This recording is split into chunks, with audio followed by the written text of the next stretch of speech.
ಕರುನಾಡಿಗೆ ಭಕ್ತಿಪೂರ್ವಕ ನಮಸ್ಕಾರಗಳು. ಕೆಸೆಟ್ ಮೊದಲನೇ ಪತ್ರಿಕೆ, first paper, second unit, research aptitude. ನಾವು 100 ಗೋಲ್ಡನ್ ಪಾಯಿಂಟ್ಸ್ಗಳ ಬಗ್ಗೆ ಚರ್ಚೆ ಮಾಡುತ್ತಿದ್ದೇವೆ. ಈಗಾಗಲೇ 50 ಗೋಲ್ಡನ್ ಪಾಯಿಂಟ್ಸ್ ಮುಗಿದಿವೆ. ಈಗ 51ನೇ ಗೋಲ್ಡನ್ ಪಾಯಿಂಟ್ಸ್ ಅನ್ನು ನೋಡೋಣ. ಯೂನಿವರ್ಸ್, ಸಂಶೋಧನೆಯಲ್ಲಿ ಯೂನಿವರ್ಸ್ ಎಂದರೆ ಏನು? ಯೂನಿವರ್ಸ್ ಎಂದರೆ ವಿಶ್ವ. ಹಾಗಾದರೆ ಸಂಶೋಧನೆಯಲ್ಲಿ ವಿಶ್ವವೆಂದರೆ ಸೆಟ್ ಆಫ್ ಆಬ್ಜೆಕ್ಟ್ಸ್. ಸಂಶೋಧನೆಯಲ್ಲಿ ವಿಶ್ವ ಎಂದರೆ ಸಂಶೋಧಕನು ಯಾವ ಘಟಕಗಳ ಮೇಲೆ ಸಂಶೋಧನೆ ಮಾಡುವರಿದ್ದಾನೋ ಆ ಘಟಕಗಳ, ಆ ವ್ಯಕ್ತಿಗಳ, ಆ ವಸ್ತುವಿನ ಒಂದು ಸಮೂಹ.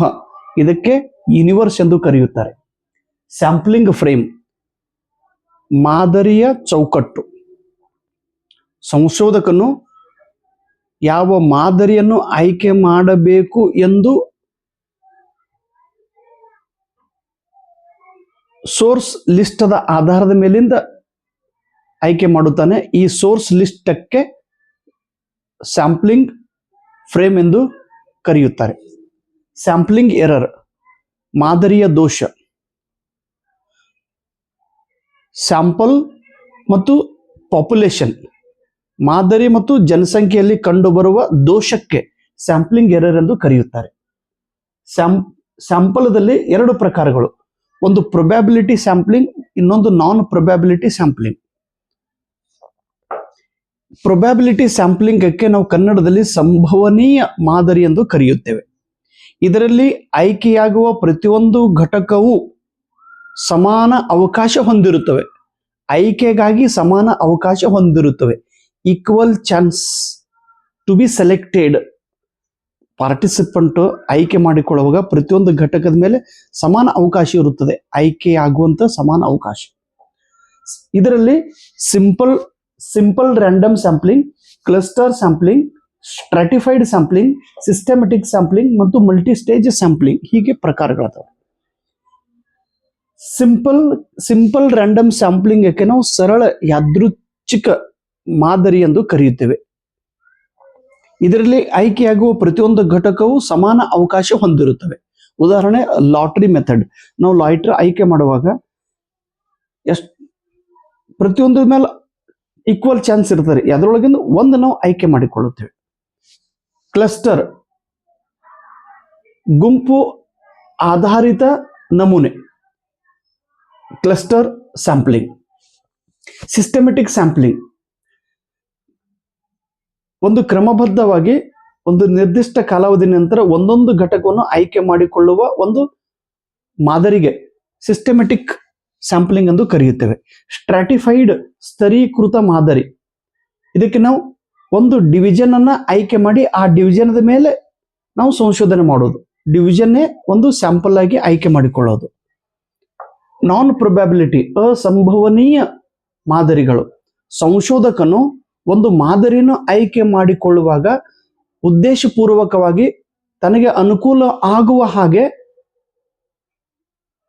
ತಾನೇ ನಿರ್ಣಯ ತೆಗೆದುಕೊಂಡು ಒಂದು ಸ್ಯಾಂಪಲ್ ಅನ್ನು ಆಯ್ಕೆ ಮಾಡಿ ಅದರ ಮೇಲೆ ಸಂಶೋಧನೆ ಮಾಡುತ್ತಾನೆ.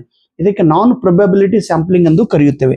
ನಾನ್ ಪ್ರೊಬ್ಯಾಬಿಲಿಟಿ ಸ್ಯಾಂಪ್ಲಿಂಗ್ ದೊಳಗೆ ಬರುವ ಘಟಕಗಳು ನೋಡ್ರಿ: quota sampling, snowball sampling, purposive sampling. ಪ್ರತಿ ಸಲ ಇದ್ರ ಮೇಲಿನ ಪ್ರಶ್ನೆ ಕೇಳ್ತಿದ್ರು, ಕೋಟಾ ಸ್ಯಾಂಪ್ಲಿಂಗ್ ಇದು ನಾನ್ ಪ್ರೊಬ್ಯಾಬಿಲಿಟಿ ಸ್ಯಾಂಪ್ಲಿಂಗ್ ಅಥವಾ ಪ್ರೊಬ್ಯಾಬಿಲಿಟಿ ಸ್ಯಾಂಪ್ಲಿಂಗ್? ಇದು ನಾನ್ ಪ್ರೊಬ್ಯಾಬಿಲಿಟಿ.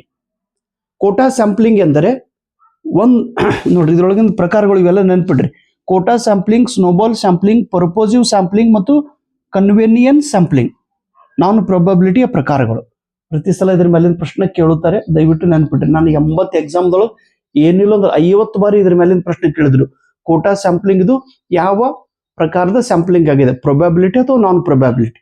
ಅಥವಾ ಸ್ನೋಬಾಲ್ ಸ್ಯಾಂಪ್ಲಿಂಗ್ ಇದು ಯಾವ ಪ್ರಕಾರದ್ದು ಸ್ಯಾಂಪ್ಲಿಂಗ್? ಕೋಟಾ ಸ್ಯಾಂಪ್ಲಿಂಗ್ ಎಂದರೆ ಸಂಶೋಧಕನು ಒಂದು ಮಾದರಿಯನ್ನು ಆಯ್ಕೆ ಮಾಡಿಕೊಳ್ಳುವಾಗ ಒಂದು ಪೂರ್ವ ನಿರ್ಧಾರಿತ ಕೋಟಾದ ಆಧಾರದ ಮೇಲಿಂದ ಒಂದು ನಮೂನೆಯನ್ನು ಆಯ್ಕೆ ಮಾಡುತ್ತಾನೆ, ಒಂದು ಮಾದರಿಯನ್ನು ಆಯ್ಕೆ ಮಾಡುತ್ತಾನೆ. ಕೋಟಾ.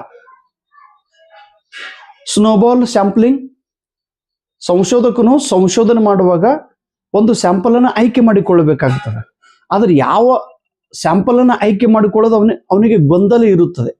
ಅವಾಗ ಅವನು ಒಂದು ಸ್ಯಾಂಪಲ್ ಅನ್ನು ಆಯ್ಕೆ ಮಾಡಿ ಆ ಸ್ಯಾಂಪಲ್ಗೆ ಹೇಳುತ್ತಾನೆ, ನೀನು ನಿನ್ನ ಥರನೇ ಗುಣಧರ್ಮ ಇರುವ ಇನ್ನೊಂದು ಸ್ಯಾಂಪಲ್ ಅನ್ನು ಆಯ್ಕೆ ಮಾಡಿಕೊಂಡು ಬಾತೇಳಿ. ಈಗ ನಾನು ಸಂಶೋಧಕರ ಒಬ್ಬ ಏಡ್ಸ್ ಆದಂತ ವ್ಯಕ್ತಿಯ ಮೇಲೆ ಸಂಶೋಧನೆ ಮಾಡೋದೈತಿ. ಇನ್ನು ಏಡ್ಸ್ ಆದಂತ ವ್ಯಕ್ತಿ ಯಾರು ಅನ್ನೋದು ನಮ್ಗೆ ಹೆಂಗ್ ಕಂಡು ಹಿಡಿದ್ರು?